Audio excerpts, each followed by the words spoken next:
Oh my goodness, we're back. Hello, everyone. Welcome to another episode of Next to the Floor. My name is Harrison. I'm going to be your host with the most, as usual. Nothing's new. I'm joined by the ever incomparable Gary Nuxdary. Hello, hello. How we doing? I am doing so well, Gary. How are How's you? your weekend? I'm doing good. I'm doing good. How's your weekend been? Um, it has been pretty okay. It is rainy. It is gross. Um, Pretty gross outside. Yeah. but it's a good weather for plants and ducks. There you go. Plants and ducks. What's new in your world? Uh, Not much. Been dancing all weekend, pretty much. Had like a little rehearsal Saturday, and then a little Apache line, rock dance Apache line to earlier today. Oh, with So, with Bjorn.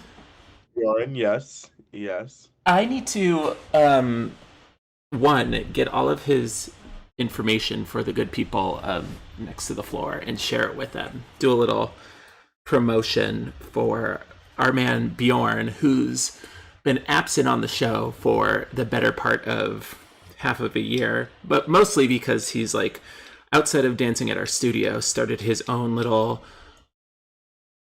venture in rock dancing and break dancing.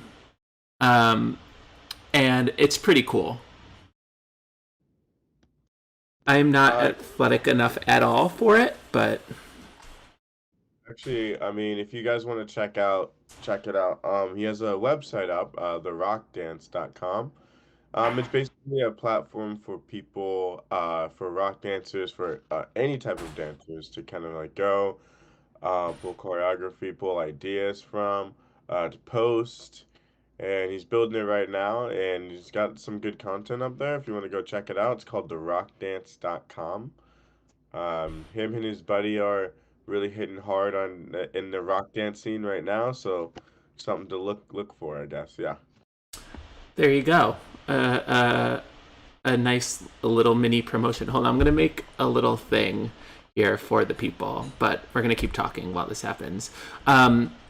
Yeah, I really want to get him back on the show. I know things have been so busy for like everyone in the studio. Yeah. It It's it's a lot. a lot. There's a lot of people out there who want to learn how to dance and have There entered this whole new what do you call it? New world of dance. A lot of people actually, which it's crazy. It's good. I love it. A lot of people are getting inspired.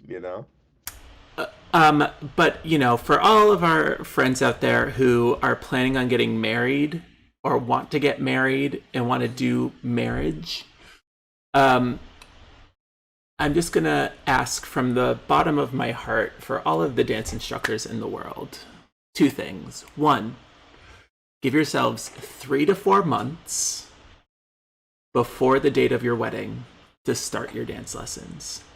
If you want to learn how to dance, it's gonna take a minute. Okay, don't just think you can waltz up Like there, yes, it's gonna take a waltz. minute. Don't think you can just waltz up there and be like, "Oh, I can bust out a box step in 1 to 2 days." The facts, the actual facts, yeah. Do yourself a favor, give yourself some time, 3 to 4 months. Don't go calling a dance studio. Um, what's the word I'm looking for? Oh yeah, the like 2 weeks before your wedding and say, oh, we need dance lessons because odds are it ain't gonna happen.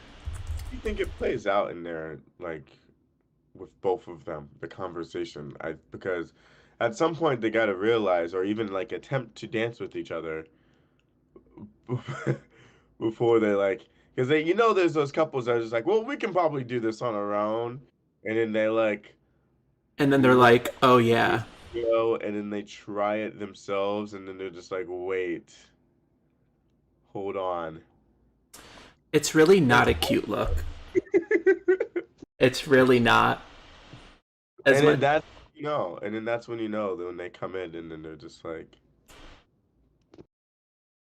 Well, for what it's worth, I will give credit to the people who actually have like, you know, in the last year or so, things have been very, very up in the air. And so, for a lot of the couples who are coming in and taking dance lessons, for everyone who's watching, our studio has been like triply inundated with wedding couples. We normally have a really big wedding clientele just because we're in downtown Boston and there are lots of hotels nearby. But we've had an obscene number of wedding couples who are getting ready for their weddings for this year because they had to like postpone them from last year, and things are finally back to a spot more or less where people can just like have their weddings. So everybody's getting married, it's basically double wedding season. like double triple wedding season. And it's cool and all, but it's a little bit stressful trying to get somebody prepared for their wedding, um, like 2 weeks in advance, and I just don't recommend that. So do yourself a favor, save yourself like the stress, and don't do it. So, oh look, I made a little thing. It's therockdance.com down there at the bottom of the screen. Super cute. Good job, me. I'm very impressed with myself. Good job, Harry. Thank you. That was super quick. But yeah, so things are super crazy, chaotic in the dance world right now. We have to, and we'll get to the Patreon stuff later, but I think the people deserve at some point in time to see a little bit of one of our rehearsals for our competition in September. Oh yeah. So, Yeah. so everybody stay tuned because that was definitely a wild ride. And I think the people need to see what actually happened with that. But I don't want to distract. Too late. We're already there. Hi, Joe. I want to get into our main topic for today. So, there's so much that's been going on these last couple weeks in the world. It's wild, it's crazy. But the hot button issue is, the discussion surrounding critical race theory and its inclusion in and or around schools, and whether or not, like, it's beneficial to the students slash children of the world.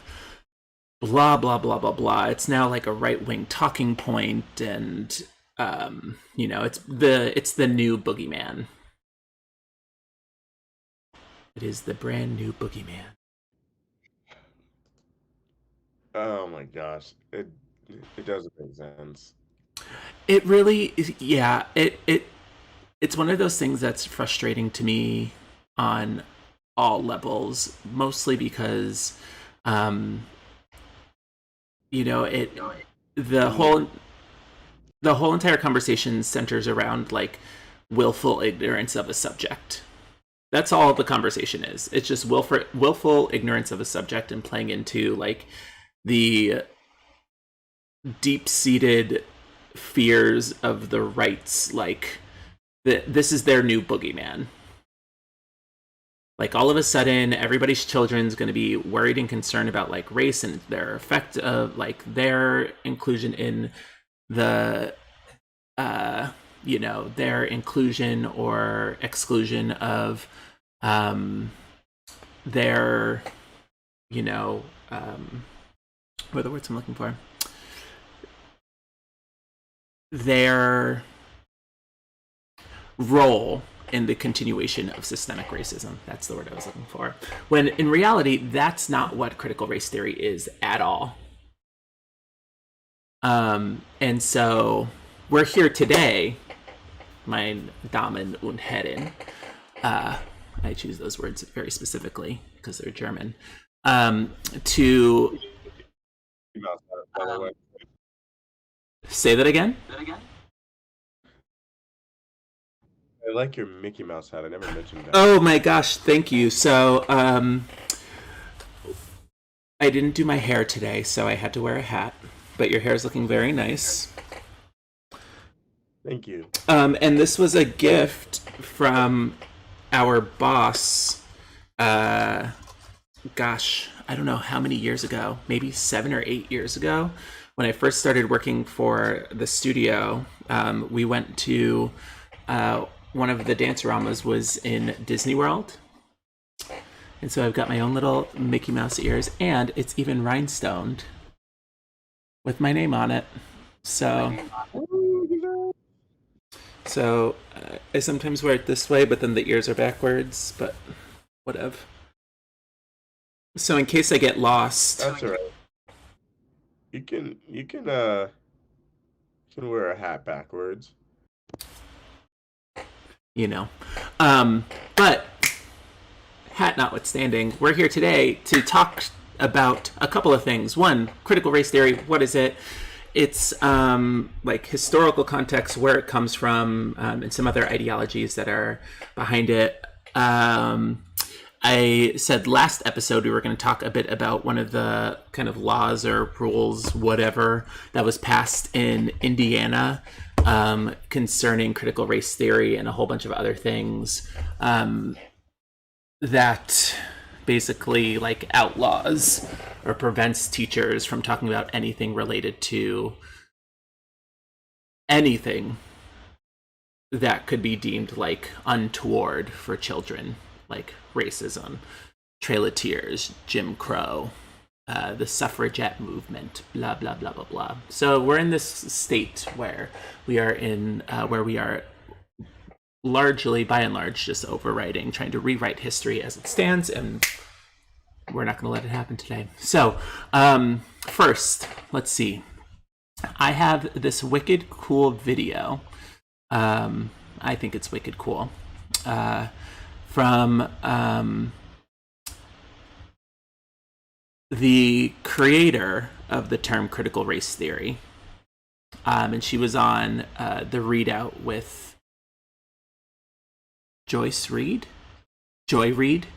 Joy Reed. My husband's over here helping me with Joy Reed, just kind of explaining what critical race theory is, because it's not the scary boogeyman that everybody thinks it is, and so I figured why not learn something today. So here is the readout with the creator of critical race theory. We can throw everything in the bag. Everything in the bag. So I just wrote down a few of the notes of what people are calling critical race theory: Marxism, racism, bigoted. Let's start with the Marxism. That's their favorite one. They're using that every single time. And I hate to ask you. I hate to ask dumb questions. So please don't think that I'm dumb. Is critical race theory Marxism? Look, you know what? Here's the thing, Joy. Critical race theory is not so much a thing. It's a way of looking at a thing. It's a way of looking at race. It's a way of looking at why, after so many decades, centuries actually, since the emancipation, we have patterns of inequality that are enduring. They are stubborn. And the point of critical race theory originally was to think and talk about how law contributed to the subordinate status of African Americans, of indigenous people, and of an entire group of people who were coming to our shores from Asia. And the point was, quite frankly, to understand the problem in order to intervene in it, to understand why the greatest hopes for our republic were not being realized, even though these hopes were encoded in law. So critical race theory just inherits the beliefs and the hopes of Frederick Douglass, of Martin Luther King, who basically want the law to do for the freed people what the law did for enslavers. And we picked that up in the 70s and 80s after the civil rights movement to say, okay, so now we've had this big civil rights movement. We have all these laws in the books, but things really aren't looking as different as they should if we are really the society that we say we are. So we put about the task of understanding how law wasn't just the neutral referee. Law wasn't always on our side. In fact, law was less on our side than for on our side. And we wanted to tell these stories in order to do better with the promises that are embedded in the Constitution. That's what's in critical race theory. So there you have it, from the horse's mouth itself. So critical race theory, there you go, as a definition, is quite literally just like, as she says, a way of looking at, like a lens through which we can look at history to better understand, you know, racial relations and the laws therein that that perpetuate certain racial relations in the United States and across the world. And it's not some like horrible, awful thing. But you know, it's the right, so they always have to pin it off on some horrible, awful thing, or you know, or exaggerate it, or do you know? Yeah, it I would say it boggles my mind, but it really doesn't. I think it's more just irksome than not how, well, even, you know, just like painting critical race theory as one of the first things she says in there is, or that Joy says, is that it's been like labeled as Marxist or racist, or, which, very interesting choice of words there. Blah blah blah, is it's painted these things without people actually fully understanding like the actual definition or like history or nuance surrounding those words. So for example, like Marxism, which as a, I mean, if we're looking at critical race theory as a whole, you know, she asks her straight off the bat, is critical race theory Marxism?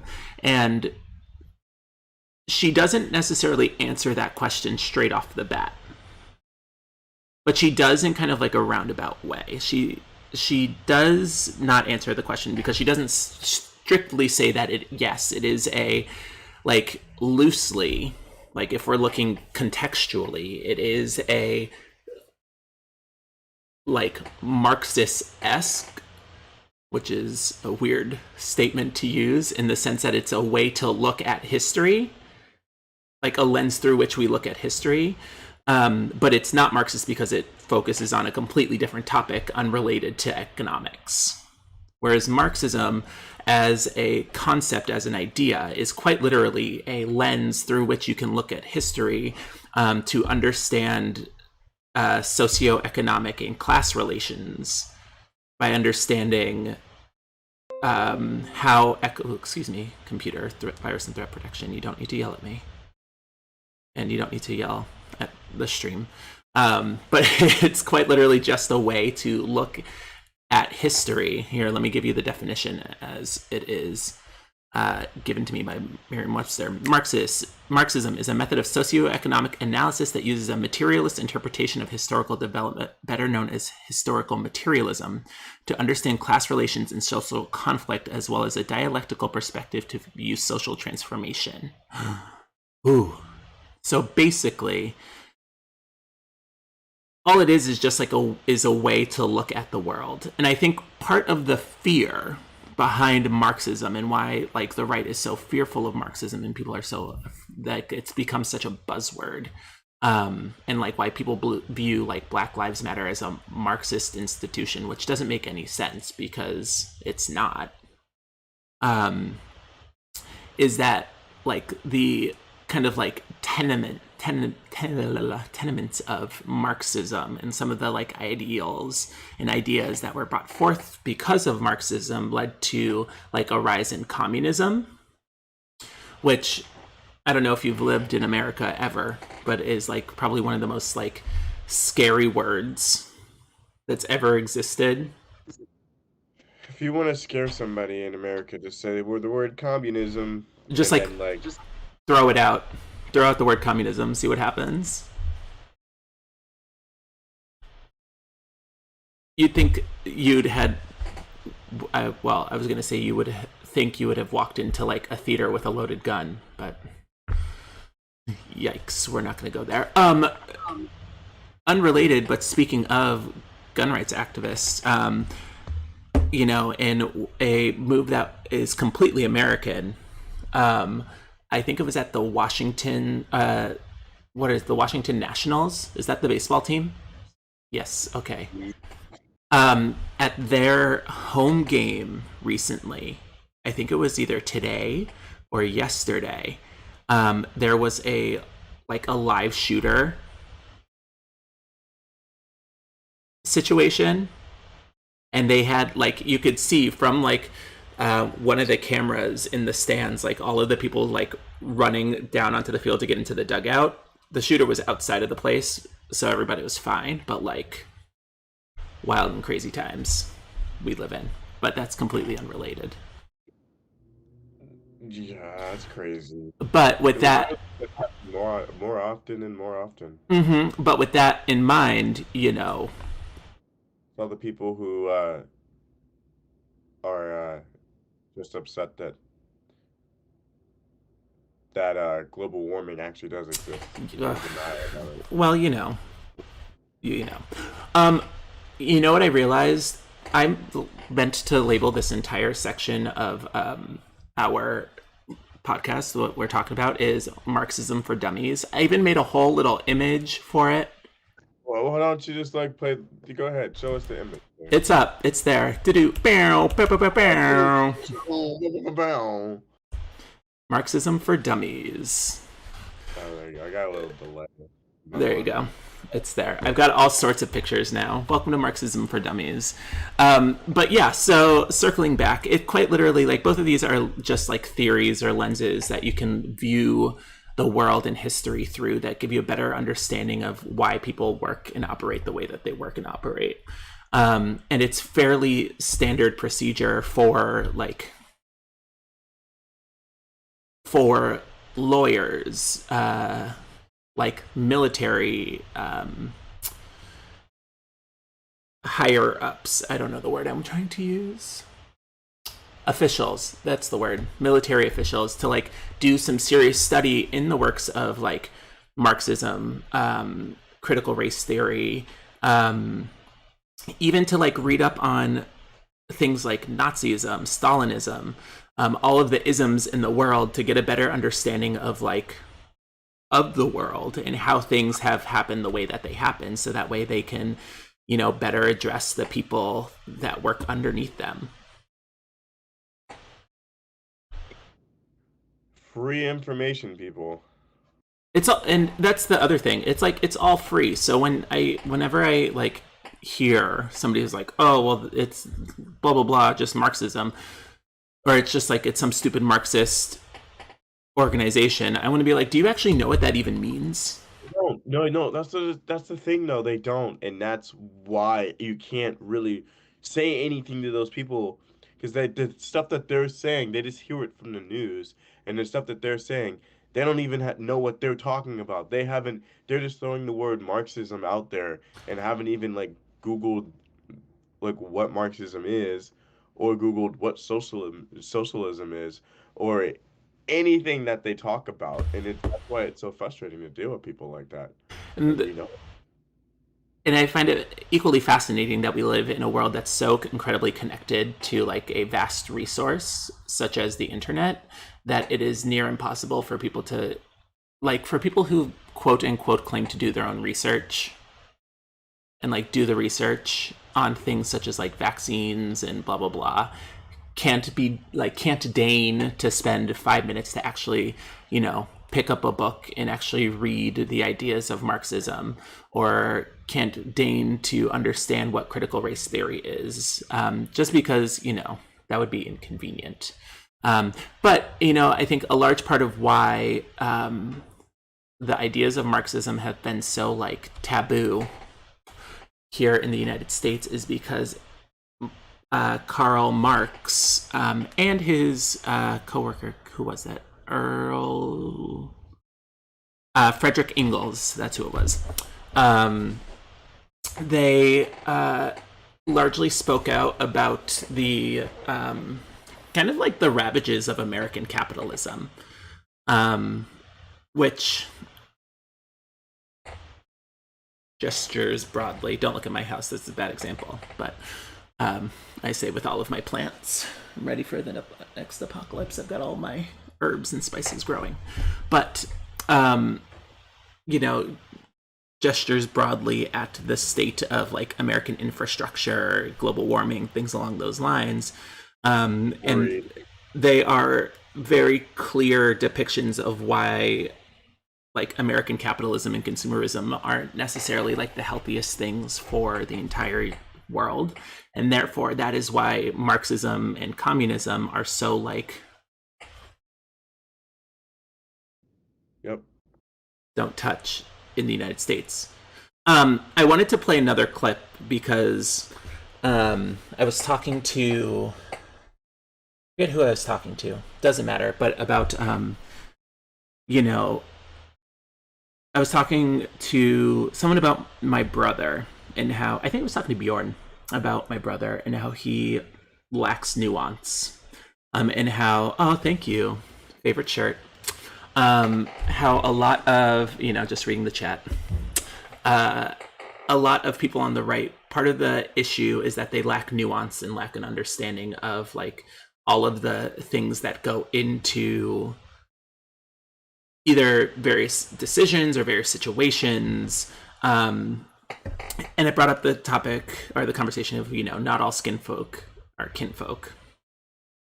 And then, you know, it made me think of Candace Owens as, you know, our gal, Candy. Doesn't everybody think about Candace Owens when phrase is uttered? Our gal, Candace Owens. But then a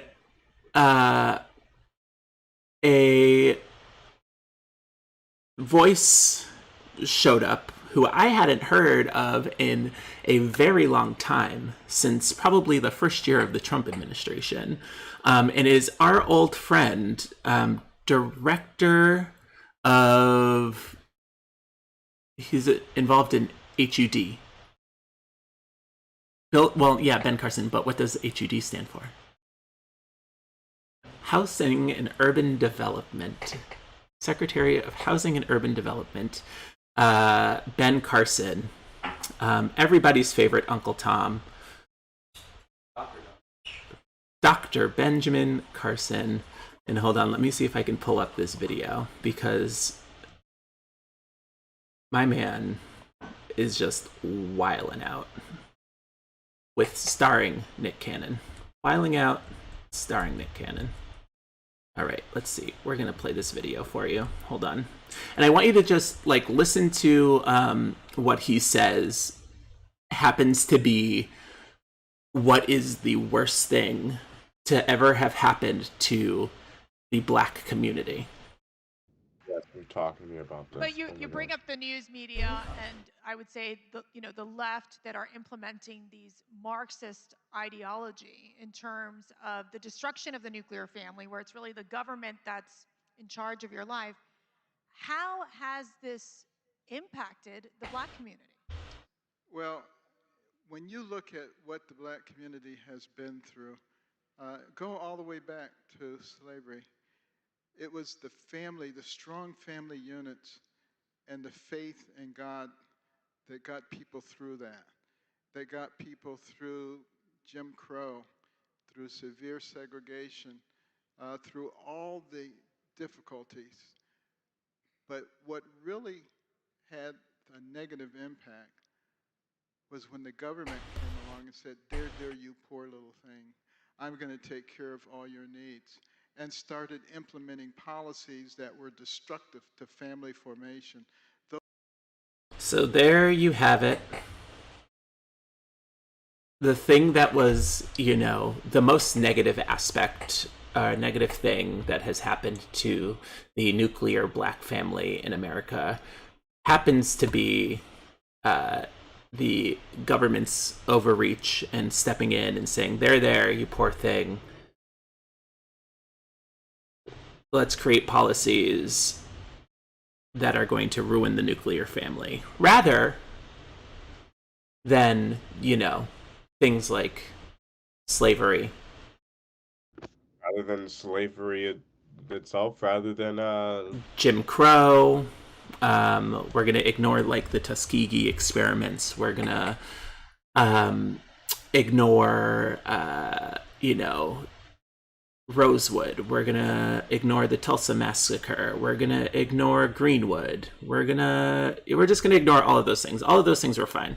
The worst thing to have happened was the inclusion of Marxist indoctrination and ideologies in government policies that allowed for government overreach into the destruction of the nuclear family for Black people.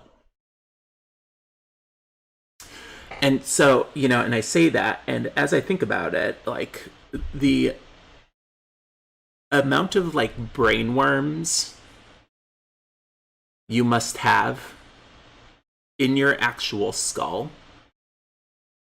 all of them. To be able to jump through all of those hurdles to ignore one of, like, America's greatest sins and say that that wasn't the cause of the destruction of the Black nuclear family. When in reality, like, most Black families brought over from Africa, and I don't want to say, like, brought over as though it was like, here's a voyage, that were, like, right, that were, like, taken from... We just brought these Africans here. Right. Over, Look at all of my Africans. But... the actual, like, mental gymnastics to, like, look at that situation and say that that wasn't the worst thing. To say that, like, all of these families that were taken from Africa and that were split up, the vast majority didn't even make the journey. That wasn't the worst thing to have happened. Is the exact reason why we need things like critical race theory to get a better understanding of American history. Because when you don't look at it in that lens, it allows you to ignore the fact that, or it allows you to say that, to have, oh gosh, there was this other video of this kid. Oh my gosh, I need to find it. Go ahead. I'm just thinking back because 4th of July just, like, passed. Mm-hmm. Mm-hmm. And I'm sitting here and I'm thinking about these, like, 4th of July songs in my head, and I'm like all these lyrics and stuff that we just sang on, not that we just necessarily sang, but we heard, should I say, on 4th of July. And everybody's all about, like, the people who died for this country, stand up for the people who died for this country, like military and, everything. But, like, what about the people who, actually died for this country and before this country was established to make this country? Let's think about that, even just thinking about that statement, like. But when I hear those lyrics and the songs that they sing on 4th of July, I don't you don't think about the other side, as in, like, you don't think about the slaves who died or the Africans who jumped off of the boat. Well, that's a whole nother thing going into, like, our country's, like, weird obsession with military worship. And I mean, I guess, like, contextually, you wouldn't necessarily think of all of the Black bodies and Native bodies that were killed and destroyed and ruined in order to create this nation of freedom and equality and justice that we live in. I mean, I guess because, when I think of that song, I'm proud to be an American, where at least I know I'm free, blah, blah, blah, blah, blah. There was actually, not to segue, but I'm going to anyway. There was this article that I read recently about the turning point for American country music, going from your Alan Jackson, Itty Bitty and Chattahoochee and Dolly Parton era country music to this new age pro America hyper patriotic country music. That turning point was 9/11. Yeah, 9/11 music. And that everything from that point on became very much about America's the greatest thing ever. Thank you, Marcy, for liking this video.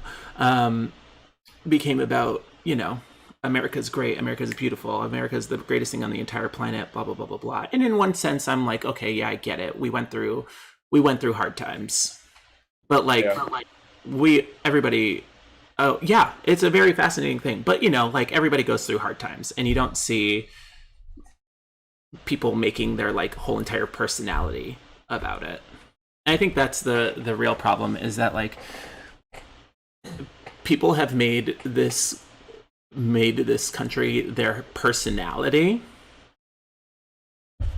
which is the most interesting part about it. Is now all of a sudden, yeah, as I said it, America is now a personality, and it's really weird. My headphones are dying.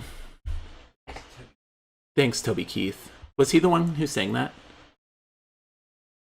Oh, thank you. Hold on, Gary. Give me 1 second. We're going to take a quick pause. I want you to do me a favor, Gary. We're going to do a quick little talk about our hashtag not sponsors. And our hashtag not sponsor this month, and by this month, this episode, happens to be Black Lives Matter. Visit blacklivesmatter.com and learn more. Gary, go ahead and talk to the people about Black Lives Matter for 30 seconds. Go ahead, vamp. Do your thing.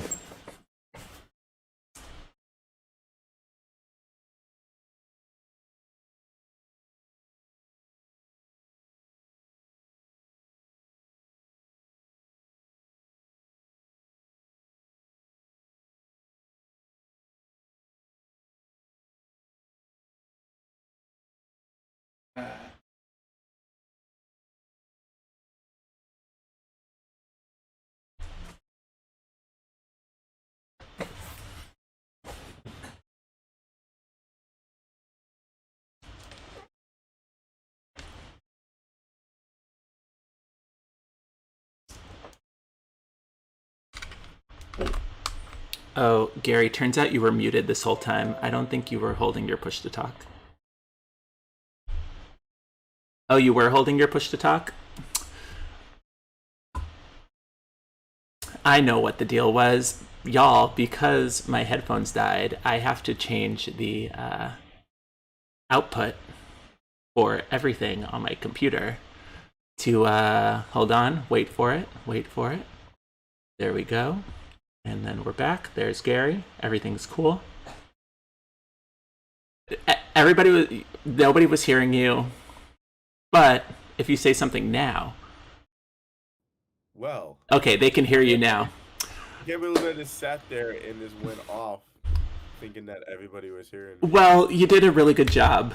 So, everybody give it up for Gary. Big round of applause. Visit Gary, Good Guy Gary. Check out his Instagram. Whoops. I tried to save it. I tried to save the stream straight up, but You did such a good job.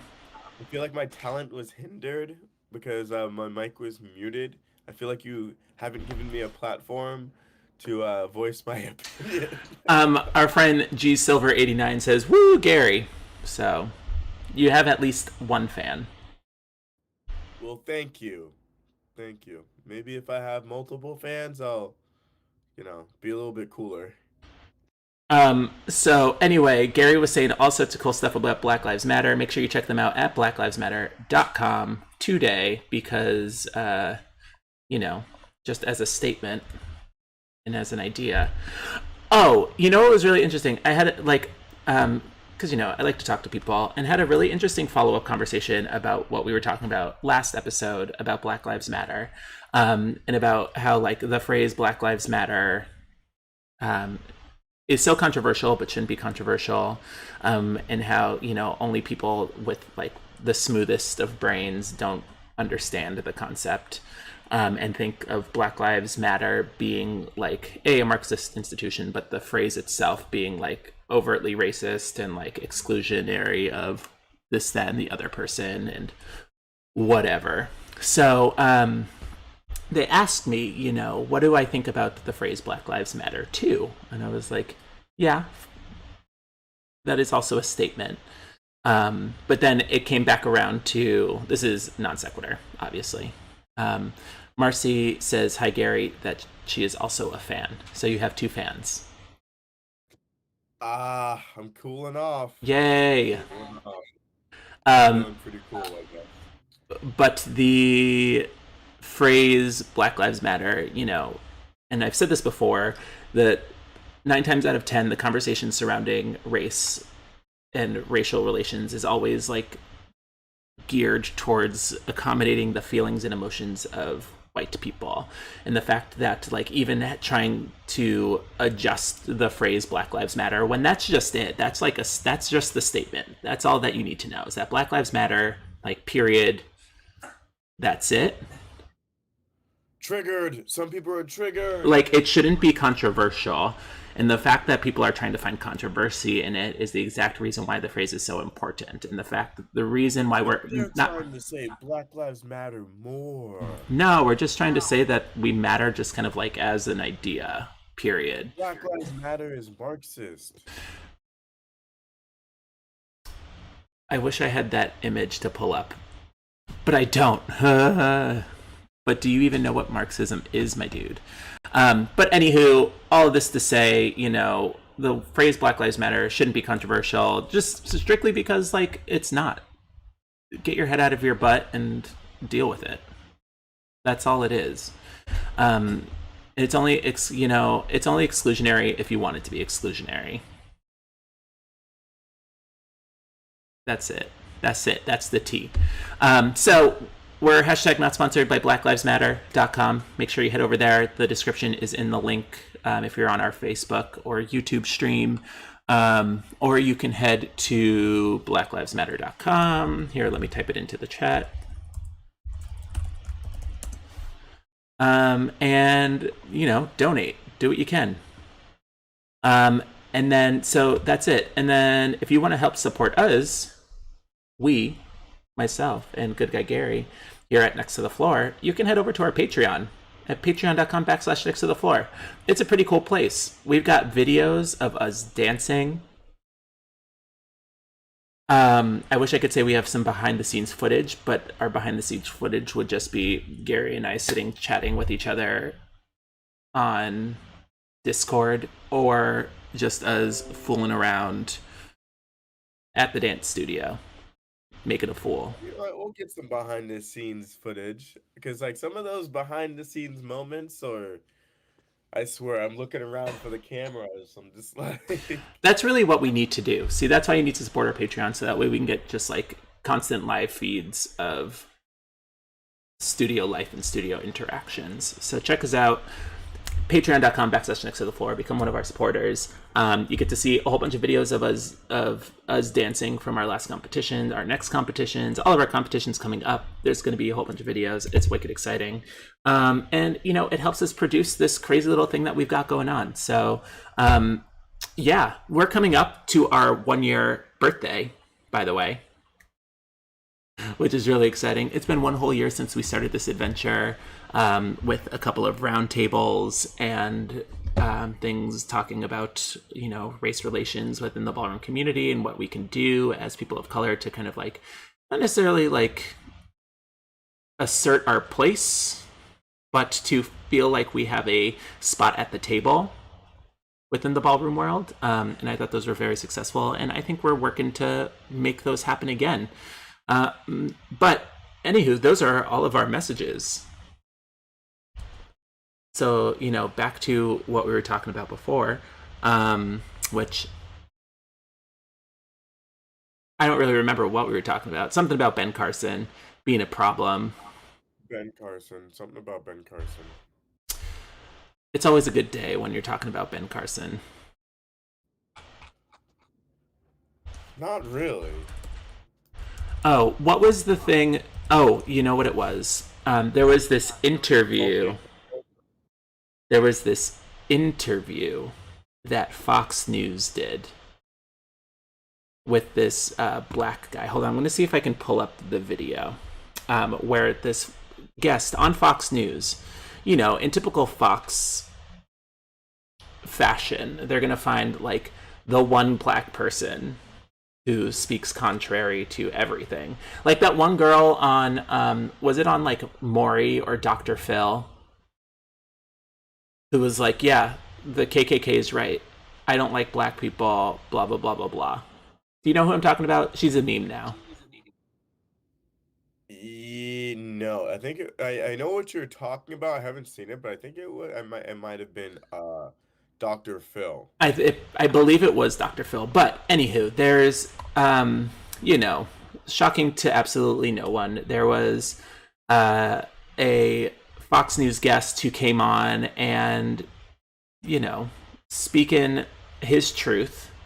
And his truth just happened to be that slavery was not about race. So first, I'm going to let you all process that bit of information, and then I'm going to pull up a clip of the video. This is from the David Pakman show, which is one of my all-time favorite. He's one of my all-time favorite commentators on, you know, life and stuff. So let me pull up this. Unmute. Life and stuff and stuff and life. So here we go. We'll give you this. Then we're gonna go to here. Yeah, because they're very invested in this whole idea that the nation was founded on the idea of systemic racism, that it's built into every single institution in America, even in the military. Right. Folks are worried that this is something that they need to address within the military. And we just did a story about how the Navy is underprepared right now, but they're spending a heck of a lot of time on this. What do you think about that? It's absolutely absurd because nobody really wants to get the real history of it. America was not founded on racism. Don't get me wrong. Yeah, there was slavery going on, but slavery itself was not initially a racist thing. It never. So there you have it. That yes, slavery was a bad thing, but slavery initially wasn't a racist concept. It was, you know, it was just a casual thing, you know. What did he say? What did he just say? He said, hold on, let me play it back. We're gonna rewind that just for everyone in case you missed it, because it was a little too good. It's absolutely absurd because nobody really wants to get the real history of it. America was not founded on racism. Don't get me wrong. Yeah, there was slavery going on, but slavery itself was not initially a racist thing. It never. Slavery itself. So there you go. So racism was not initially a racist thing itself. So you know how earlier we were talking about brainworms?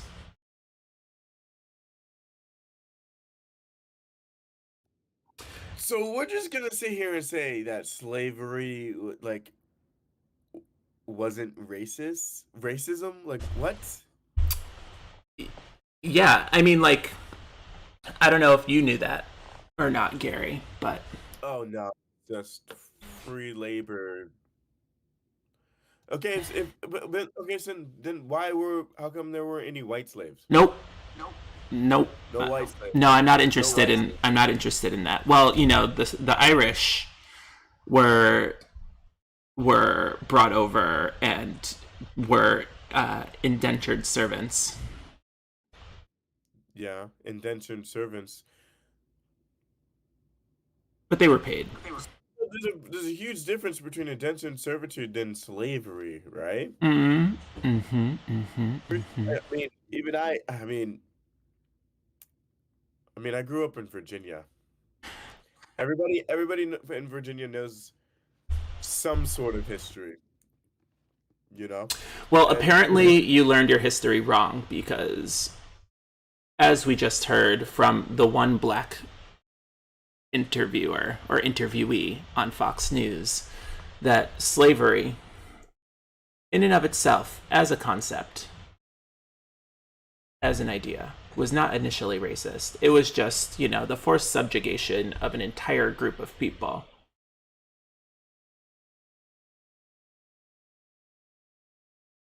Huh? Well, yeah, Kanye said, as my husband so astutely noted, is that, as Kanye once said, we all had a choice. So, he said racism sounds like a choice.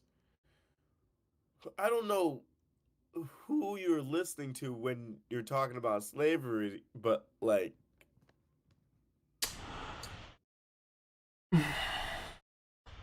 do you ever just hear some people talk and they just, they make you just want to go take a nap? it's like, or sometimes I just want to go to the doctor and get screened by cancer. For Right after real, a like, I sometimes I hear people speak and like, I'm all about hearing different viewpoints, but at some point it crosses the line to just stupidity. And it makes my whole heart and body hurt. But so there you go. With that, we're gonna let that last little clip there, just to like leave you all thinking about things. We're gonna let you all sleep on that statement that slavery as concept was not initially a racist thing. TM. Slavery is the trademark there. Slavery, TM, was not originally or initially a racist thing. I'm, truthfully, like thinking about it, like, yeah, like, I'm gonna have people work if they. It's not. I'm gonna have people work for me. I'm gonna force people to work for me, and if they don't, I'm gonna murder them, and then I'm gonna create an entire system around ensuring that they stay a subjugated class. But it's not racism. And yet, we shouldn't, teach about slavery, Jim Crow, critical race theory, blah, blah. We shouldn't, talk about history in the context of critical race theory at all. At all. Come on, though. Proud to be. If you were proud to be an American, you would at least learn some history, right? Well, that's the thing, and I think this is kind of like the final note, is that, and it obviously goes without saying based on this video and the video from Ben Carson, that America has a problem. Has problems. I'll just say that, problems. But has a large problem with understanding its own history and its own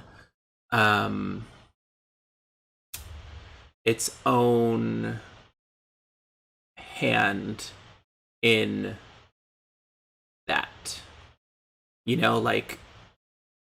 It's no coincidence that Hitler and his and Nazi officials came to the United States to study our forced subjugation of black people and modeled a lot of the early laws that were created during the beginning of the Third Reich off of American policy. Like, it's no coincidence. But mum's the word. Mum's the word on that. But I feel like America's just a serpent eating its own tail right now. So that's my best analogy for it. do love a good Moribus moment there. But with that we're at the end of our episode today. There's a lot more to unpack there. Ooh. I'm gonna text Bjorn and see if we can get him on this next episode, and maybe Steven as well, because we need them to be here for this. Yes. But Gary, as always, thank you so much for being here and just being you. Unapologetically, sorry. I've been getting over this nasal thing, and it's hard to talk right now. Without sounding like a duck. We also are totally here for the shirt and jacket moment you've got going on today. Thank you. It's actually, I got a tank top. Cool, but I still want to keep the guns out. Keep You the know, guns ready. you got to keep the guns ready for the people. You know. But you can check out Gary at Good Guy Gary on Instagram. Make sure you check out our main man Bjorn right here. Other side, Gary. There you go. At therockdance.com. He's right there. Go check out Bjorn. Ooh, raise the roof. Today's episode of Next to the Floor is brought to you by, well, it's not brought to you by Marxists for Dummies. That's just the Marxism for Dummies. That's just the theme for today. But is brought to you by Black Lives Matter at blacklivesmatter.com. Head over to their website, see what you can do to, fight for equity and justice for all people. And make sure you check out our Patreon at patreon.com/next to the floor. And in closing, it costs like $0 to be a good person. If you're watching us on Twitch, make sure you hit that follow and or subscribe button if you haven't already. Every little bit helps put this whole entire thing together, and we will be back in not next week, but the week after, for some more chit chat about the shenanigans. Oh, we'll be back just after the start of the Tokyo Olympics. Oh, the Olympics, yeah. So we're gonna have to probably talk about Simone eating up the competition. Or all of our black athletes eating up the competition as well. So. Except for Team USA in basketball, who got beat by Nigeria. Let's talk about it. Yeah, I don't want to talk about that. So with that, everybody have a wonderful night. We love you. Thank you for everything that you do. And if my mom is watching, hi Mom. And good luck in your surgery on Tuesday. Bye. Ooh.